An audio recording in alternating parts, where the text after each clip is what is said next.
آموس کی کتاب پہلا باب جو 15 آیات پر مشتمل ہے۔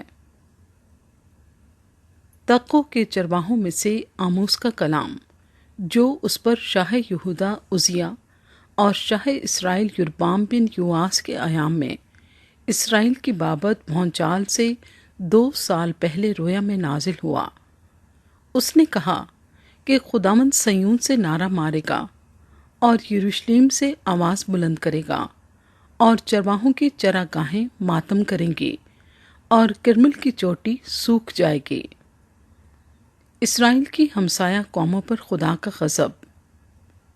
خداوند یوں فرماتا ہے کہ دمشق کے 3 بلکہ 4 گناہوں کے سبب سے میں اس کو بے سزا نہ چھوڑوں گا، کیونکہ انہوں نے جلاد کو کھلیان میں داؤنے کے آہنی اوزار سے روند ڈالا ہے، اور میں حزائل کے گھرانے میں آگ بھیجوں گا جو بن حدد کے کسروں کو کھا جائے گی، اور میں دمشق کا اڑبنگا توڑوں گا اور وادی آون کے باشندوں اور بیت عدن کے فرما روا کو کاٹ ڈالوں گا، اور ارام کے لوگ اسیر ہو کر کیر کو جائیں گے۔ خداوند فرماتا ہے۔ فلسطین۔ خداوند یوں فرماتا ہے کہ غزہ کے 3 بلکہ 4 گناہوں کے سبب سے میں اس کو بے سزا نہ چھوڑوں گا، کیونکہ وہ سب لوگوں کو اسیر کر کے لے گئے تاکہ ان کو ادوم کے حوالے کریں۔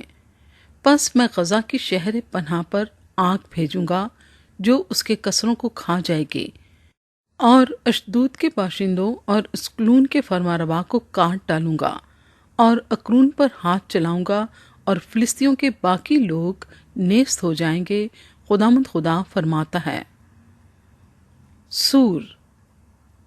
خداوند یوں فرماتا ہے کہ سور کے 3 بلکہ 4 گناہوں کے سبب سے میں اس کو بے سزا نہ چھوڑوں گا، کیونکہ انہوں نے سب لوگوں کو ادوم کے حوالے کیا اور برادرانہ عہد کو یاد نہ کیا۔ پس میں سور کی شہر پناہ پر آگ بھیجوں گا جو اس کے کسروں کو کھا جائے گی۔ ادوم۔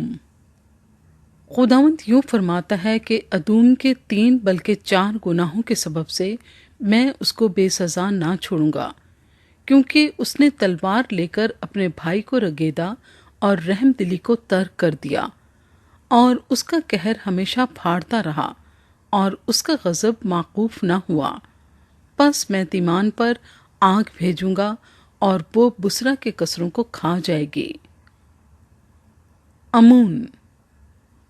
خداوند یوں فرماتا ہے کہ بنی امون کے 3 بلکہ 4 گناہوں کے سبب سے میں اس کو بے سزا نہ چھوڑوں گا، کیونکہ انہوں نے اپنی حدود کو بڑھانے کے لیے جلاد کی باردار عورتوں کے پیٹ چاک کیے۔